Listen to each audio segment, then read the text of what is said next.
Welcome to CLEF Notes, brief answers to theological questions.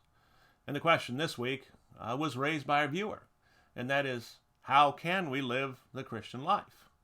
You see, after the video 2 weeks ago, where I asked the question as to what the essence is of Christian faith, and we talked about knowledge and assent and trust, this viewer asked me why I didn't talk more about how to live like a Christian, what the Christian must do each day.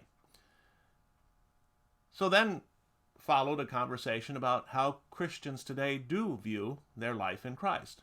Because some ultimately see the Christian faith as an act of the will, a decision, something they simply do.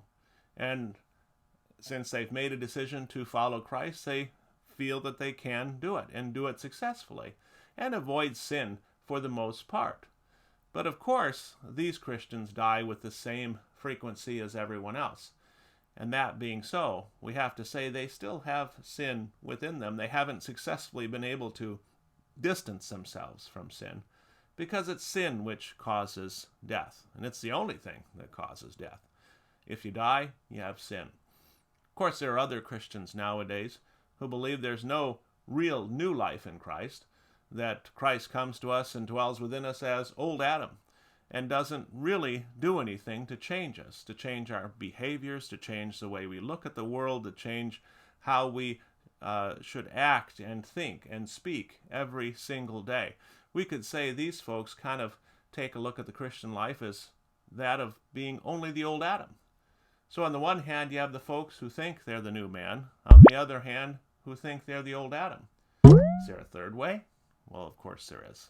And that is that the Christian is both old Adam and new Adam. And when we understand ourselves as both, all the texts in the New Testament specifically, but also throughout the Psalms and the Old Testament that talk about man, make a lot more sense.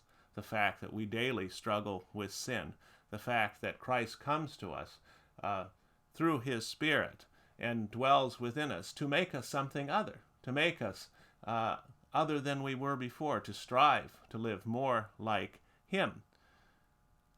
So, Paul in Romans chapter 7, from verse 15 on, he talks about this inner struggle of not doing the things he wants to do, but doing those things he doesn't want to do. How can we understand this?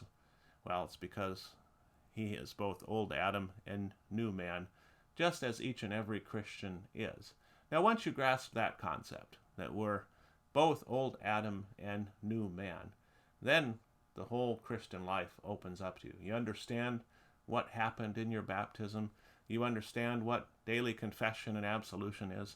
You understand why you pray in the Lord's Prayer, a prayer of confession, thy kingdom come, thy will be done on earth as it is in heaven, because ultimately, if that was already being done in your life, you wouldn't have to pray for it. So, the Christian life in Christ, it's a life of old Adam and new man. If you want a little bit more on this topic, you can take a look at CLEF Notes number 8, Does a Christian Have Two Natures? And I'll put a link to a free resource in the bottom that you can download and read and explore that will really help you with this idea. Well, that's it for CLEF Notes this week. I hope you can join us next time.